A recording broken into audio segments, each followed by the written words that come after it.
I'm that kid. Doubling nothing when I place my best in casino, so stacking chips up to the top. It's doubling nothing when I place it. Doubling nothing when I place it. My bet in casino, back to the top. Clock at the end of the night, got a gambling problem, won't stop till I double the block. It's doubling nothing when I place my bets in casino, say stacking chips up to the top. Clock at the end of the night, got a gambling problem, won't stop till I double a flop. It's doubling nothing when I place my bets in casino, say stacking chips up to the top. Clock at the end of the night, got a gambling problem, won't stop till I double a flop. And the only thing on my agenda is getting this paper. I'm running real reckless with trenches, we're running like I'm up for governor, but I won't fuck with politics, they too controversial. I stay in my lane, got some tunnel vision, and it's killing the bonds that I build with my people. But sacrifices steady have to be made if you trying to excel in life and get some paper. Real lyrics won't cut it these days, the whole industry look a little rigged, and the comeback kid never gon' cap in his music to try and manipulate his way in. My pops taught me to tell it how it be and never how you wanna hear it. Sugar cone shit, be for the bees. If you big enough to say what's on your mind, make sure it's spoken boldly, never second think. It's double or nothing when I place a bet in casino, say stacking chips up to the top. I catch it out early tonight, I was so in the uncaged the content I left in the vault. So crack them seals, pull up tequila, I'm busting down shots like I'm fiending. I down the whole leader, I'm dreaming. I'm TCK Chris, I'm a demon. The team left financially free and can't knock if inside my achievements. I came from a bed with no sheet, missing socks on my feet in the trenches. We rarely had heat, my last stories just right on the beat. Out to K-Lane, I promise I'm street trying step, no I'm cooking the beat. That bitch chopping to put you to sleep, hit your block and I let that bitch sing like Mariah. Carry the team like I'm Curry, they clean up the scene in a hurry. I hop in the coupe and we scurry, no looking back on what we did, cause I alibi 30. The Drake got a drum holding 30, I let the whole rip out the back window of the excursion. I make the tires skirt right after we heard him. You seen all the smoke, yeah, the tires, we burned him. That goofy had thought I was joking until I slid on him, he lost his voice. It's double or nothing when I place my bets in casino, say stacking chips up to the top. Clock at the end of the night, got a gambling problem, won't stop till I double a flop. It's double or nothing when I place my bets in casino, say stacking chips up to the top. Clock at the end of the night, got a gambling problem, won't stop till I double a flop. Yes, sir. Yes, sir. How's everybody doing? Hey, this is your boy JC from JC Eagles Talk. And hey, you already know what this is. This is another Raiders versus Eagle content creator night. All week, I've been getting some good knowledge. I'm not going to say beat up, but I've been getting some good knowledge. So, and tonight, I don't expect anything less. What's going on, my guy? Hey, introduce yourself and let them know a little bit about you. Hey, everybody. I'm Ray Esporia. I was a sports writer way back. I moonlight as a sports writer now, write about the Raiders, but I've written about several NFL teams, not just the Raiders. So I'm not here to beat you up. I'm actually here to provide reasons why the Raiders should be very careful about Sunday's game. Okay, all right. Hey, look, I know we was talking off air and stuff like that. You see, in the back of me right here, yo, this is one of the Eagles legend back there, Troy Vincent. So how did you meet Troy Vincent and how was it like? It was pretty neat. Real quick, that photo is actually of Tim Brown. Exactly. But I have met Troy. It was just at one of the facilities. He was there visiting, talking to players about, safety. And I think the message he delivered was really well. He was saying how, as a rookie, you need to really pay attention, right? Because a lot of times players will get into the league and you know what? They get the money, right? If I got that money, I'd probably be, spending pretty wildly. But he brought up the fact that you got to, think of the future and financial planning, right? You don't want to go out and be like one of those players. He said it. NFL players' average time span is short, right? You've got players like Aaron Rodgers or Tom Brady that's played for a while, but it's really short. And he just kept talking about just keep, like Marshawn Lynch had said, take care of your chickens. Basically, that was the message. Take care of yourself, your mind, your body, and your financials, because you don't want to have the candle burn out so fast that you don't have anything left at the end. Facts. Look, I agree, man. Nowadays, the NFL careers are short. I mean, and that's why right now that the league is trying to take care of the players more. That's why the hits are not as rough no more. Every time you sniff at somebody now or blow your breath at somebody, hey, there's a 15-yard penalty because of the player's safety, because of the short, life. The playing term of the players. So how was it meeting Tim Brown? I mean, him and Jerry Rice did play together at Oakland at one time, and those two right there, I mean, they were nice. Yeah, that photo of me and him is from Humboldt State's sports auction. That's where I went to school, and I broke all types of journalistic code with what I was wearing there. You're not supposed to wear any type of team gear when you talk to a player, but you know what? I hadn't talked to Tim during his playing career, and this is my time to actually talk to him, right? So it was neat. The first thing I noticed was I was like, wait, you're listed in the program as 6 foot, right? And so I was like, let me see if he really is 6 foot. He really is. I'm 5'10", so I was a little bit shorter, right? But it was really neat. He's very articulate. The first question I asked him was about the concussion protocol, right? What does he think about it? Because he came from that area like Troy. Vincent, the era of, right? You've seen it. I've seen Troy lay some licks. I've seen Tim Brown take some licks. And, I just wanted to get his opinion, right, as a player who played in a different era. And he, even he had said, it's a great thing that the league is taking this seriously now, right? Because you know what? When you look at it, right, you've got players like the great Junior Seau. They had noticed his brain was off. And that was one of the main contributing reasons he had, unfortunately ended his own life. So I think it's a good thing that, the league is looking into it more, right? But then again, I always flip it to no one's holding a gun to these players as to play. But it's a good thing they're putting emphasis on it. Look, I agree with everything you said. So now let's get into this upcoming matchup, Sunday matchup. The Las Vegas Raiders are coming off an emotional win last week. And the reason why I say emotional win, because of what happened leading up to that game, with the coach being fired and all that stuff. So I'm thinking that, I'm hoping that, last week they got all spent out, all emotional and everything, that they are coming to this game this Sunday a little tired. And, and then the following week is their bye. So this week right here could possibly be a trap game. So how do you see the Oakland Raiders coming into this upcoming matchup? And what are some things that they should be concerned about going against the Philadelphia Eagles? For sure. I love the fact he says trap game, because it's a classic trap game. You come off really high emotions, right? Off of the Gruden dismissal, then you beat up Denver. Now you're at home. Las Vegas has not proven that they can sustain. We've seen it. Fans don't want to hear about 6-3 face plants, but it's happened, right? They're going to be like, no, Gruden's not there anymore, so it can't happen. There has been no evidence that they can sustain. Now they have a chance to sustain this Sunday. One of the things they have to worry about first and foremost is the quarterback, Jalen Hurts. This man is, when people say, Russell Wilson's a magician, Jalen Hurts has the same quality. He can extend plays when things break down. That's like the defensive coordinator's worst nightmare. Like Gus Bradley will probably be like, all right, we got it dialed in. We got a plan. And then Jalen could be like, I'm going to use my legs and get out of here. Or I'm going to use my legs. And even Bradley said it in his press conference. He said, we have seen this quarterback go all the way to the sideline and then throw the ball. And I think that's crazy, because you're thinking, how long can I cover? Zone coverage, right? You've got your zone responsibilities. But if receivers can, and I know they can, the Eagles can, if they can improvise with their quarterback, that's the main issue, right? Because the Raiders pass rush, the last game against Denver, really beat up Teddy Bridgewater. Can they do that with a quarterback that can move, right? So you got Crosby on one side, Yannick Ngakoue on the other side. Now, if you pinch in, Jalen can just run straight up if there's no contain there. So I think that's the biggest issue.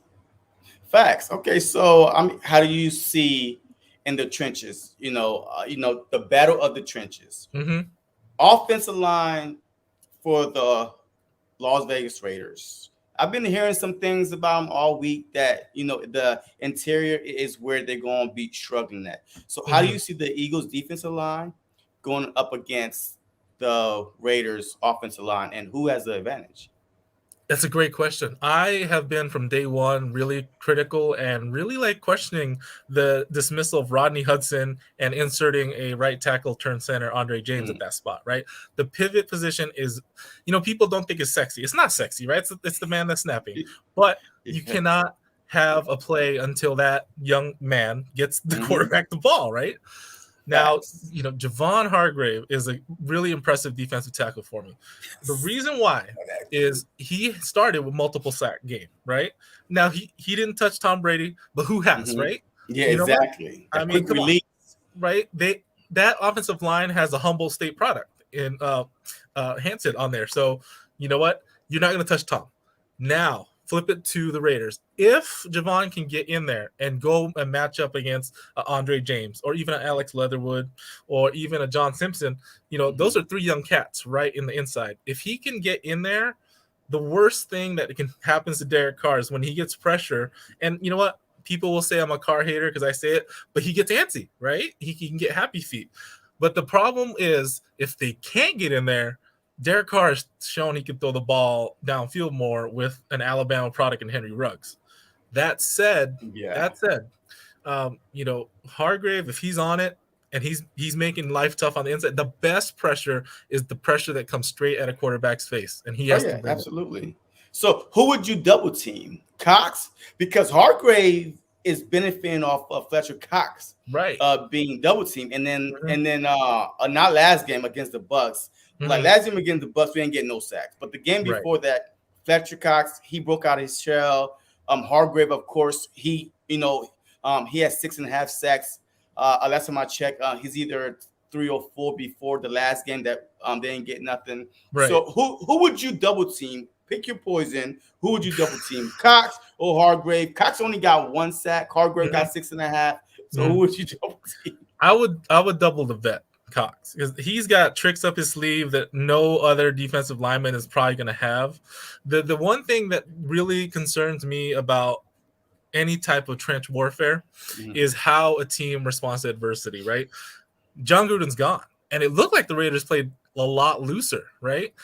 Even Josh Jacobs said it. He's like, these cats played loose.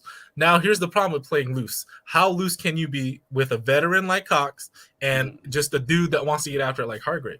The zone blocking scheme, if they incorporate that more, is all about making movement, right? And making those one gaps. But I don't know if you can do that against a veteran like Cox, because he's just going to stand there and be like, you can try to move me? Really?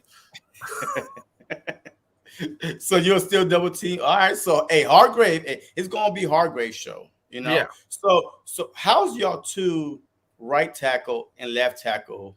They are about to go up against Sweat and Barnett. Like, are they the strength of that offensive line? Or is your two tackles?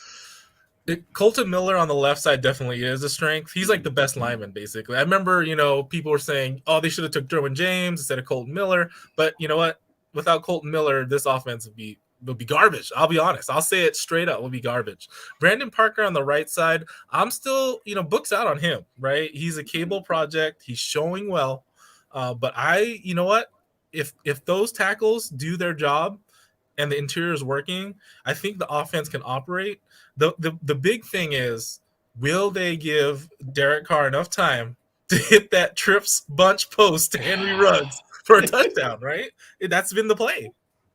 So, it seemed like that the Philadelphia are top 5 and passing defense, but they are like dead last in rushing defense. Like they can't stop a nosebleed. So what would the game plan be if you are the Las Vegas Raiders and knowing that I know they want to take the deep shot, I know they want to use Renfro and Edwards and Waller. Right. What would your game plan be going into this matchup, knowing that you're about to face a team that's dead last? I know running is not sexy. Everybody want to air it out. So what would your game plan be? You know what? I would go the opposite route. I would try to ISO Darren Waller or Henry Ruggs against the great Darius Slay, right? No one throws on Slay. No one can catch on Slay. But if you put Waller and Ruggs there and you just give that inkling, like, see how fast these guys are? It could kind of make people sweat a little bit. But I would definitely, play action, right? You want to run the ball, hit them over the top of play action. I think the thing that really needs to be, hammered in is you got to establish. Brandon Staley, the Chargers coach, said it perfectly. He said, running the ball, like you said, it's not sexy, but it presents a physicality the passing game cannot present, right? If you want to make the defensive line tired or the linebackers tired, or even, the DBs that come in to kind of support that, you have to run the ball. Now, the Raiders, can they run the ball? It's been hit or miss, right? It depends on it. It seems like it depends on just how they start the game, right? So if they hit, Renfro or Edwards or Waller, Ruggs for short passes, and then run. But to me, I'd go old school. I'd be like, run it, power, and then go over the top, play action. See, look, if I was the Raiders, I would go watch the Chiefs game because the Chiefs, Ruggs, Tyreek Hill. So basically, Tyreek Hill, besides the last couple minutes in the fourth quarter when it was a busted coverage, he did not go deep at all. But the quick slants, they use quick slants with Tyreek Hill because the Philadelphia Eagles play so far back. Like they play zone also. So when you play zone and you have a quarterback like Patrick Mahomes or a Tom Brady, look, they're going to take what you give them. That quick slant, and we could not tackle. So there's plenty of time that Tyreek Hill did that little quick slant and took it for 30, 40 yards because like he just ran like right through our defense. But we came in there with a game plan saying nothing over our heads. So if the Philadelphia Eagles come with the same mindset, with the same defense, I feel like I'm hoping they learn from the Chiefs game to tackle, just tackle. I mean, hey, that's what you get paid to do. It's to tackle. So, but we'll see. I feel if I'm Oakland, Las Vegas, I'm running until I can't run no more. And then once they start cheating up, I'm gonna get them over the top. Yeah, because the Philadelphia Eagles play a defense, bend don't break. But after a while, your defense gets so tired because you're on the field for 10, 15 plays. I mean, and maybe the first, second quarter, you're good to go. But as the game go on, you start wearing down. Yeah, in the fourth quarter, you could see it. You could physically see it. Like against Denver last week, you saw it. Denver was like, man, these Raiders came to play. Even in that Tampa game, even though, Tom Terrific, I hate him sometimes, you could tell. There was a point where they were like, man, is Jalen going to run? Like, I'm getting tired, right? It's just, that fourth quarter is where, Tim Brown said it, Troy Vincent said it, a lot of players say it. Fourth quarter is where you earn your money. Absolutely. Yeah, absolutely. I mean, it's just like working out. I never do 3 sets because the fourth set is where you really start earning your money. Like, people do 3 sets of 10, 3 sets of 10. Okay. But if you're doing 10 reps on the third set, then you still got more energy. So let's see how you do on the fourth one, the fourth, set. And that's when you really start building, your muscles and stuff like that. So it's just like the fourth quarter. First quarter, you can hang in there, second quarter, third quarter. And now, hey, you put those 4 fingers, so you're like, oh my God, we still got a whole nother quarter. I'm tired. Mentally, you just like, come on, guys. Let's just get one turnover so we could get off the field. And if that turnover don't come, a team could get blown out in the fourth quarter. Yeah. So and that's going to be key for both teams, right? Yeah. Takeaways. The Raiders haven't been able to do it. They did it like all in like one go, it seemed like, in Denver.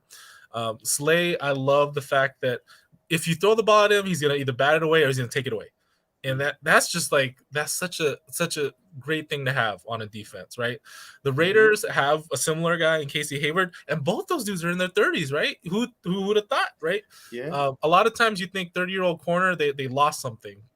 They don't. But they get smarter though. I think like the older they get, like a Richard Sherman, like his younger days, he was manning up, like the bump and run. Now he just, as the years went on, you saw him backing further back because his speed wasn't the same, and now he started really, the fundamentals of the game. You know what I mean? Right. So I'm watching the wide receiver feed, and see what he do, and then I attack. So I think the players, I think 30 is like your prime, unless you are a running back. That's because all the hits.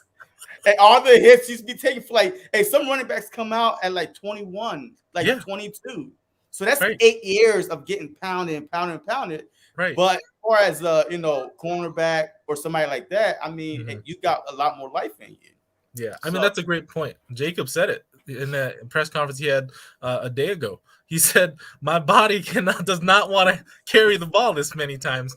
And that's why Kenyon Drake, came over and he's backing him up. But I think if they were smart, they'd be 1A, 1B.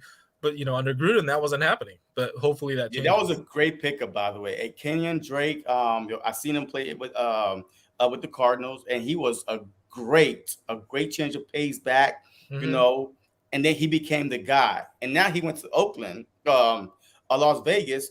Mhm. Who's a better running back for this system? Is it Drake or Jacob? It depends. In the Gruden system, where it was ball control, pound the rock, it was Jacobs, right? This one, if they're playing the shotgun more, it might be. Now, okay, the reason why I'm hesitant is because I have not seen Jacobs run as many pass routes as I've seen Drake, right? So if you're like, you want a guy that can run and catch, you look at Drake. But until they do it with Jacobs, who knows, right? So I'm gonna still say Jacobs because he's the bell cow, but Drake could easily just shuffle right in there too. See, and funny because the same thing with the Philadelphia Eagles. We have Sanders and we have Gainwell, but now some Eagles fans, a little bit of them, is saying, hey, maybe Gainwell is a better fit for this system because he catches the ball. He's like a Drake. He could run it, but he could also catch it. Right. But I'll be telling them this: when Drake comes in the game, when Gainwell comes in the game, the play call changed for them. So when Jacob and Sanders is in the game, you know that they're going to run. Right. So of course the play call is different. So you can't look at a sample of a little screen there, a little run there. Oh my God, this guy got a first down, and all of a sudden want to get rid of the other guy. Right. I mean, what's wrong with having two good running backs, 1A, 1B, like the Dallas Cowboys, Zeke and Pollard? Right. They're both in the top 10 in rushings. So what's wrong with that? To me, there's nothing wrong with that. You want to be able to keep a defense on their toes, right? And that's what, if I'm a defensive coordinator, if I see Hurts there and I see either Gainwell or Sanders there, I got to worry about two dudes, right? If they want to do split black and put Hurts with those two in there, who are you going to guard? Yeah, that's what I'm saying. Look, that's what I'm saying. Look, it's a good problem to have. But we know us fans, man, we want, this guy is a little bit, he's producing a little bit more, so let's go with him. But then have you ever seen him in all four down? Is he an all four down back? Or is he a change of pace back? You know what I mean? So like Sanders, he's the bruiser. And then Gainwell, he's the change of pace. So Jacob, he's the bruiser. And then Drake, he's the change of pace. So it seemed like that we got the same type of issues and good or bad, same type of running backs, good or bad on both teams. So if Richard was like, I wonder if the Raiders will play close attention to Hargrave because he's our monster. We went over that already. So I asked you, and you said you would still double team Cox. If I was the Raiders, I would double team Hargrave because 6.5 to 1.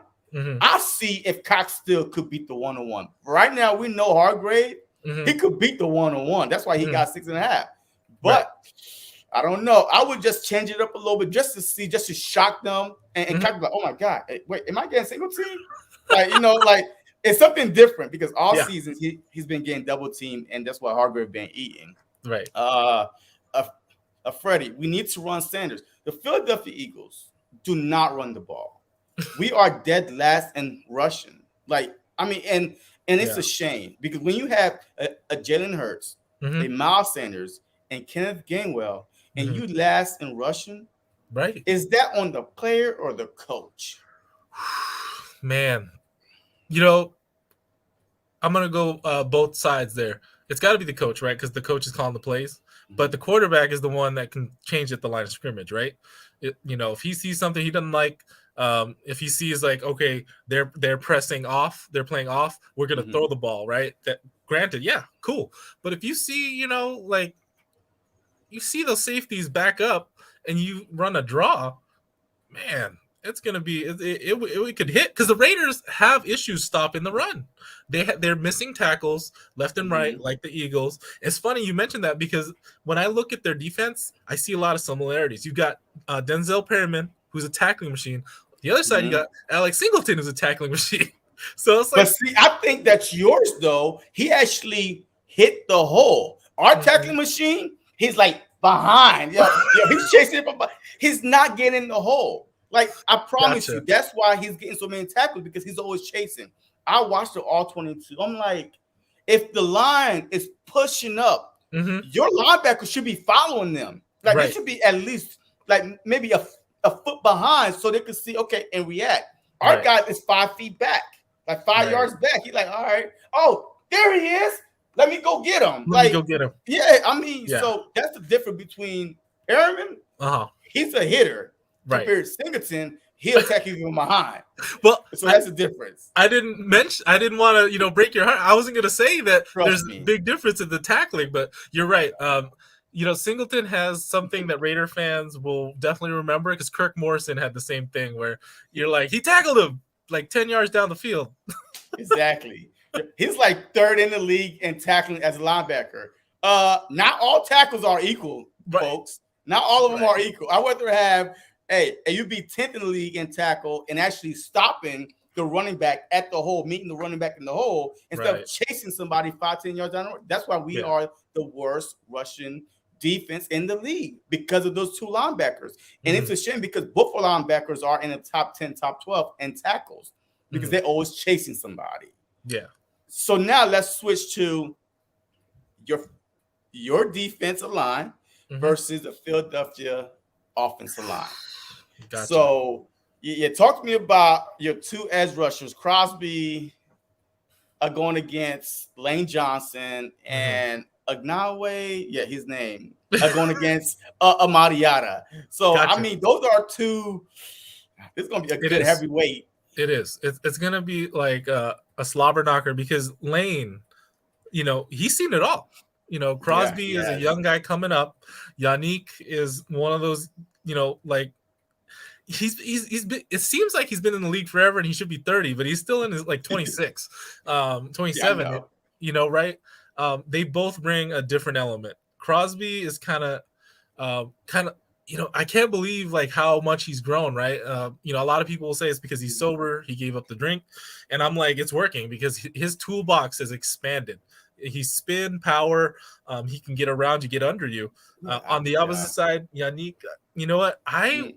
The one thing that I'm always surprised about is I'm surprised opposing quarterbacks don't do a hard count because he times the snap so well. Just hard count it, and then have him. That only happens to the Eagles. That only happens to Barnett. This dude got more penalties than sacks. More penalties. He's been in the league. This is 5th year. He got more penalties than sacks. That's a shame. That's a shame. I mean, so he is so like, come on, man. Come on, man. Back to back. If I was the coach, I would bench him like the first time because this is every month. So, I mean, I understand. So, but go ahead. I just want it's okay. That just like, The thing that I would tell the offense if I was the Eagles going to play against Raiders defense is you got to do 3 steps, drops, and if it's not there, you take off because you do not want those dudes coming around the end, right? And then if they break contain in the interior, you've got lanes, and then you can move around a little bit. Try to make it a mobile pocket. I know one of the comments was like, until we get rid of the RPOs, we won't be doing much. RPOs can help in that realm because they're gonna try to come around, right? They're gonna try to come around the edges. But if you can get someone to bite around the edge fully, you can get around and through Yannick or Crosby's side. You just got to be really tactical about it. You see, I would agree with you, but watching this Eagles team for 6 freaking games, that's all we run is RPOs. Gotcha. Like you can't, like, no team is gonna be like, okay, the Philadelphia Eagles is gonna do a traditional run play. That's not them. So they're gonna run RPO the whole game. So and we know that Jalen Hurts is not gonna give up the ball. I was at the game last Thursday, and trust me, I had like the nosebleed seats, so I could have seen everything, all the holes from up there. I was like, why didn't he give up the ball? Why didn't he give up the ball? Like, there's 3-4 times that if he gave up the ball to Miles Sanders, he could have gushed the Tampa Bay right up the middle because they were so aggressive, just coming off the edge and trying to stop Jalen Hurts that they let the middle wide open. And then when he started giving it to Miles Sanders, he started eating 8, 9, 10, 14 yards per carry. Right. But Jalen Hurts, I feel like this is his audition year. Yeah. So he's pressing a lot. Right. Even though he said, hey, I don't listen to them. Everybody do. Even Michael Jordan listened to people talk, and then he just take it out on them on on the court. Right. But it's his audition year, and I feel like that he's doing too much. So that's why I blame the coach, because that's your job to take the ball out of his hands and run traditional run plays. So that's why they said the RPOs will not work. The Philadelphia Eagles, that's all they do is run RPOs. Jalen Hurts is our leading rusher because he keeps the ball and run. Right. No, it's a great point. One of the best ways to stymie a really tough pass rush is to run a screen, right? But you can't run a screen on an RPO because either you're going to give up the ball or you're going to throw it real quick, and you're not throwing it to the running back because the running back's running into a gap. Yeah, I mean, look, I know Dirk, he was like, come on, stop talking bad about the linebacker and core. Jesus, stop talking bad about the linebacks and core. They're young, their leaders out. Is Brendan Graham is out. When he's back, there's point. Look, all right. The thing is, even when Brendan Graham was in there, Alex Singleton was not covering the holes. He was not. So I understand that Brendan Graham was the heart and soul of that defensive line. Even Fletcher Cox was like, oh man, this is the first time in 5-6 years he won't be there, blah, blah, blah. But he was the heart and soul of that line. And since he's been out, our run defense has gotten really, really bad. But at the same time, what does the linebacker core have to do with edge rusher and Brendan Graham when the running back is coming straight up the gut? So they're not running on the outside unless they're pitching it, But they are beating us. They are gushing us right up the middle. And that's the most frustrating part, because we got linebackers that's fast enough, but they're afraid to get. I don't know. I don't know. Is it an experience thing, or are they afraid to go in the wrong hole? Like they're not seeing the whole field. Like I don't know why they're not actually running up in the hole to actually meet the back in the hole. Yeah, it could, it could be a lot of things, vision, physicality. That was the one thing I was concerned about during the offseason and into the season. The Raiders linebackers tend to be light, not, the heavy. But you know what? The old school heavy linebackers are not a thing anymore because they got to cover, right? Facts. So, I definitely feel the pain of Eagles fans because, the Raiders have had really bad linebacking units. This year, Perriman is a tackling machine, right? He's been a really good find free agent, as a trade from the Panthers. But as a whole, Littleton last year, I was like, they're paying this dude how much, right? He's shown up this year. Maybe it was the Bradley system, right? I think one of the things that Bradley really stressed was, hey, I'm going to teach you my system, and all of you are going to use your speed to make the plays. I don't know if that's the case in Philly. Yeah. I mean, look, it could be JG's system. Jonathan Gannon, he came out a couple weeks ago and told the world the Philadelphia Eagles don't have the personnel to play dime. Oh, wow. Thank you, coach. Thank you for telling me as an offensive coordinator that y'all don't play dime. Thank you that y'all don't have that package at all. So I ain't got to worry about that package. Let me cross that off my board. I'm like, what kind of crap is that? So, like, last time I checked, why don't you have the personnel? Like, I mean, you are the coach. You put players in positions, to play your system. I mean, what you going to do? Just get rid of, you don't know how to play dime next. Hey, let me get a guy. No, that's not how it works. You develop players. And that's the problem with Philadelphia. They do not know how to develop players. Every player that if 10 players leave Philadelphia, at least 7 of them are playing well on other teams. I'll be crunching my teeth like Nelson Aguilar. He couldn't catch nothing the year before in Philadelphia. He went to the Raiders. Look, he was almost a Pro Bowl. He was catching everything that was thrown his way. I mean, people say that the city of Philadelphia is tough to play for, but at the same time, I feel like it's a mix. It's coaching, and yes, it could be a little tough, but so what? You get paid to play the game. Right. They get, the one thing that every professional told me, whether it was football, baseball, basketball, we're paid to play a child's game. Right. So mental toughness, right? Whether that's instilled in you as a high schooler, college, or pros, whatever, it needs to be there. Right. The one thing that I would always tell fans is like, imagine if Derek Carr was in a New York market or a Philly market, like how would he survive? Right. Being on the West Coast a little bit, a little more laid back. Right. It's been a long time since the Raiders have seen a good quarterback, right? But at the same time, if you had put, he'd probably be like Kevin Kolb out there, Derek Carr would. Look, it wouldn't. I don't know. Some players are just not built to handle the pressure. Like, if we're going through it right now, I'm like with the Ben Simmons, with his mindset, with Markel Fultz. Look, he was shooting in college. Also, he came to Philly. He had the yips. Like, he couldn't shoot. A Carson Wentz, he mentally, like, it seems like that you need a different breed of players to play in Philadelphia. Like, I don't know. Because we had some greats that came through Philadelphia, and we had some guy like Nick Foles that came to Philadelphia. Like, Nick Foles is not like the, he just like calm. He don't let nothing get to him. Right. I don't know if it's an ego thing or what, because at Carson Wentz, he was a big personality, a big ego personality. And then all of a sudden, boo, a couple boos. And now I was like, what?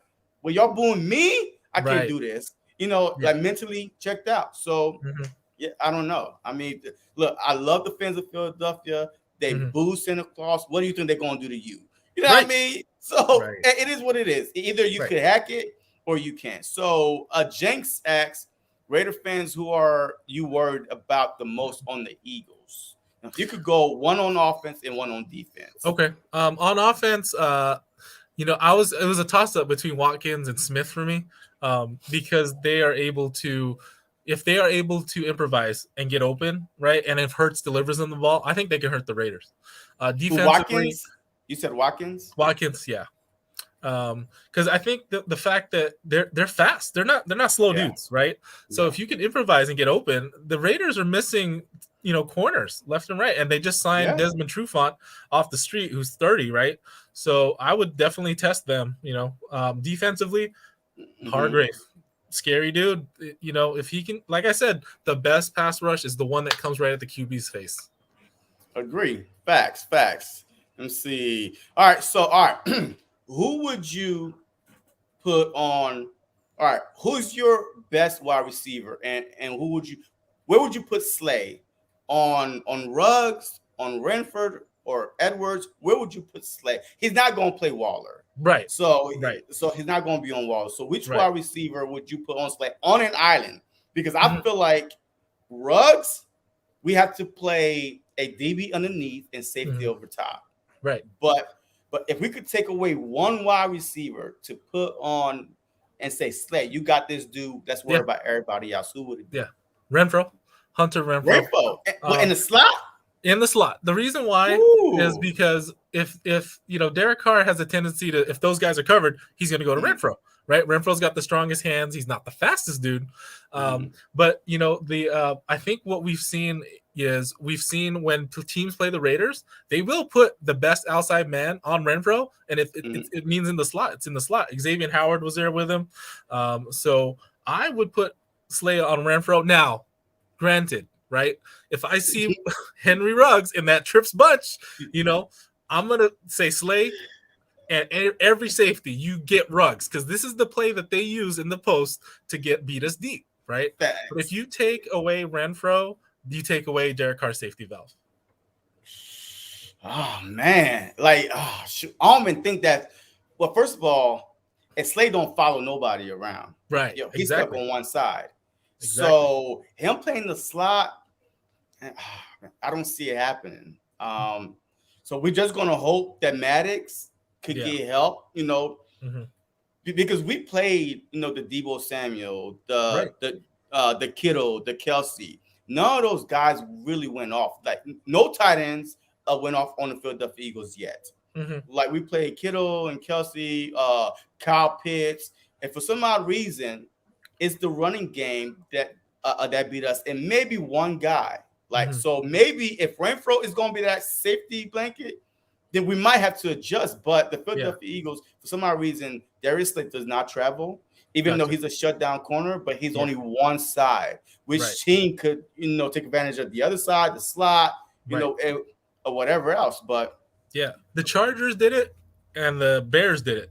Like, you would see them bracket Renfro, and I was like, there goes Derek Carr's option, right? Because he'll look left, right, and then he'll go right back to Renfro. Now, Denver tried it. They did it, but then they were like, wait, hold on. Ruggs is like running by us. So, and that's what you don't want. You Right. don't want that. So, and Philly is pretty good at that so far. So, Yeah. hey, let's transition into Derek Carr. Okay. He's been with the Raiders for how long now? Like 8 seasons, yeah. Okay, so is he the future moving forward, or are they looking to upgrade at that position? 8 years, he will make the playoffs one time, right? They made it one time. He didn't play. Yeah, exactly. He didn't play. So is he the guy, or could y'all upgrade at that position next offseason? You know what? Whether it's Rich Bisaccia that stays or whether they get a new head coach, I would leave Derek Carr in place. He's still under contract until the end of next year, and his contract is cheap compared to everyone else is making the money, right? I would keep him in place, but then I would look to potentially drafting a quarterback or maybe signing a free agent quarterback, right? Because the joke that I had with every Raider fan is Derek Carr is 31. He's entering prime John Gruden age, right? John Gruden loves the old quarterbacks. Gruden's not there anymore. We'll see. If I'm a coach, I look at that. Like if I'm a coach interested in that job, I look at it saying, Derek Carr's completing 70% of his passes. He's throwing the deep ball. If we can protect him, he can be the QB. So I say keep him in place. Do you extend him right now? I say don't extend him until next year if he shows what he can do now again. But when his contract up? And then end of 2022. Okay, all right. So he still got one more year. One more year. Yeah. So you're gonna just keep him in limbo then? You know that that's the worst quarterback to have is a limbo quarterback. Like I don't know if I should play hard and get hurt, or if I'm some sort of big contract, at least I'm secured and I could give my best. And so you can look at it. You can one of two ways: a lame duck coach, a lame duck quarterback. You know that's probably one of the worst things, but. And just like us, right now we got a lame duck quarterback because we don't know. Like he's auditioning, and you can see that he's kind of pressing a little bit. The throws, like he's waiting for guys to get open instead of throwing them open. This is not college. This is the NFL. You need to throw these guys open. Like you need to know the route that they're running and believe and trust in them that they're gonna be there when the ball is coming. But he's still young. This is only his 10th game, actually. You know, And the way the coach is calling the plays, he's putting him in a position where he's like a 5th-year quarterback, like the RPOs. Like, you have 3 things to think about. So why not just keep it simple, stupid? You know, use a KISS method. But I don't know. No, I agree. The one thing that developed in Las Vegas is Derek Carr said it. Henry Ruggs is talking to me and telling me what he likes, right? Yeah. Smith and Hurts have that relationship too. The problem is the coach listening. That's the problem. That's the problem right there. So your tight end, Waller, ex-wide receiver, he had low demons, and now he's one of the top tight ends. But he had a little drops this year, Who would you have cover Waller from the Philadelphia Eagles? We've been having, a mixture of linebacker underneath, safety up on top, Maddox sometimes be shadowing the tight ends. So far, we've been lucky so far. Like we said, we played, Kyle Pitts, Jason Kelsey, Travis Kelsey, Kittles, and none of them went over 50-something yards already. So we've been lucky so far. But I think Waller, with Derek Carr connection that he has, regardless if he's covered or not, Carr is going to try to get him the ball. So who would you put on Waller? I would not put any specific person. I just bracket it. Linebacker underneath, safety over the top. Because you know what? We've seen the Broncos could do that. They could put someone on him because Patrick Surtain Jr. is 6'2", 200. He's a corner, but he's big, right? I don't know if the Eagles have a corner that big. If you put Slay is our biggest corner. Yeah, Slay's our biggest corner. But then we did pick up this one corner in the Zach Ertz trade that we did. He's about 6, like he's a long corner. He don't like how much you know about our system now. Is he going to play? This is his first week. I don't know, but he's more like the future. But Slay is our biggest corner right now. I mean, Waller's legit 6'6", 255. Like that's ridiculous for any defensive back. I know. Like I don't. It's like so unfair because he runs like a receiver. That's the problem. You're sitting there and you're gonna jam him, and then when you try to jam him, you're like, you're kind of thick, bro.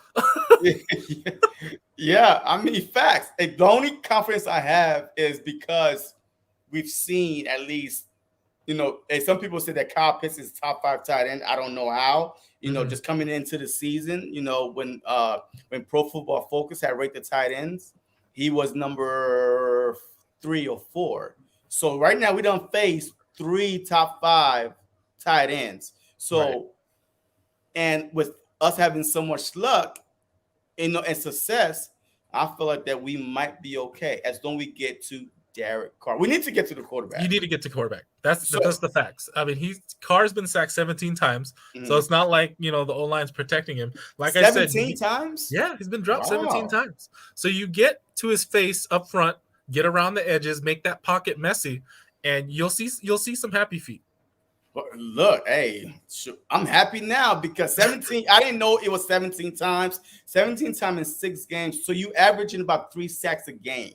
Yeah, he's been getting dropped. Yeah, that's pretty good for the Eagles. That's good news for the Eagles. See, I learned something new again. See, thank you very much. Yeah. So, Kate, McDonald says, let me see. Slade clones Waller. But Slade is an outside corner. He's not going to be in the slot. Right. He's not going to cover a tight end. So, I mean, maybe, but hey, we're just going to continue what worked with the other tight ends, Right. Linebacker underneath, Maddox, is switching back and forth from slot to, covering the tight end. And we'll see if it works. All right, so now we're about to get to the end of this. So, your prediction, who wins this game? So, if the Raiders would win this game, why? If the Eagles would win this game, why? In my original season predictions, I had this game kind of like the humbling loss game for the Raiders.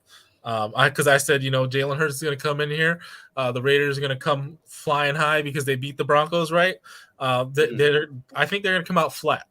I'll say that. I think the Eagles are going to score first, but the final score, based off of just how well the running game got back on track for the Raiders, I'm going to say, you know what? I'll go with my original prediction. I'm going to say the Eagles win 21-17. 21-17, man. I think that you just got you some new Eagles fans right now because, you are my, like I said, Tuesday, Wednesday, Thursday, Friday. You are my 4th. Right. And all of them was like, hey, it's going to be close, but Raiders. And of course, I said it's going to be close, but Eagles. So you're the tiebreaker. So you basically a tiebreaker, and I trust your experience. I trust your eyes. So look, I'm going to go with like Eagles 27-24. I see it. I think it's going to be closer than people think because the Philadelphia Eagles, they have to win this game. Right. Like they have to win this game. So or they drop to 2-5. So they're playing desperate. Their backs are against the wall. We're underdog for 7 straight weeks. Even against the Falcons. We was underdogs. Against the Panthers, underdog. Against every team we played, we underdogs. We only was projected to win 3 games. I think the Jets, was one of our wins. If that now. The Lions, if that now. So who knows? But every game so far, we've been underdogs, and we've been in every game besides the Dallas game, in my opinion. Right. Every other game that we've been in, and in the last couple minutes, one step out of bounds, touchdown get called back. One wide receiver screen that called back because of the illegal pick. So we was always in these games. And the first 6 games, every Philadelphia Eagle fan would tell you, was our hardest 6 games because we had the Dallas, the Chiefs, the Bucks, the Panthers at that time was riding high, with the 3-1 record, Right. So everything we played was above 500 when we played them. So right now we're about to go. We must win this game because this game could, put us on a possible winning streak. We got the Jets coming up, the Giants coming up, the Lions coming up, the Broncos right now, they are going backwards also. So I mean, it's there for the taking. So, but we must win this game. So I feel like the Eagles going to play desperate football. That Nick Sirianni is going to run the ball. He's been hearing it for 10 days. 10 days. Run the ball. And Jalen Hurts, I mean, I feel like that this is going to be a good game, and it's going to come down to a field goal. I think so. I agree with that, and that's the reason why I picked Philly to win. Is because desperation creates creativity, and when you back, desperate teams, they can come back and win. The Raiders were desperate pretty much in Denver. Look what happened. Mm-hmm. Yeah, exactly. So, hey, look, it was a blast, man. Out of all the people that came on here, I don't play favorites. I'm not going to say that yours was my favorite one, but I'm not going to say that. But, hey, you were a great person to talk to, very knowledgeable. Angie was there, and thank you. And once again, before we get off, hey, let them know, like, who you are, what you're working on, where they could find you at. I write for the Raider Snake Pit, Raider Beat right there. I write about Raiders on the reg, and the latest piece I wrote about was Jalen Hurts' improvisational skills can hurt the Raiders. So there you go. Yes, sir. And as always, if you're not subscribed to my channel on YouTube, in the next couple of weeks, I'm going to start not streaming on Facebook, so I'm going to be strictly YouTube. So make sure y'all go on my YouTube page, subscribe, and hit that notification bell so you know when I drop content and go live. And as always, go Birds, beat the Raiders.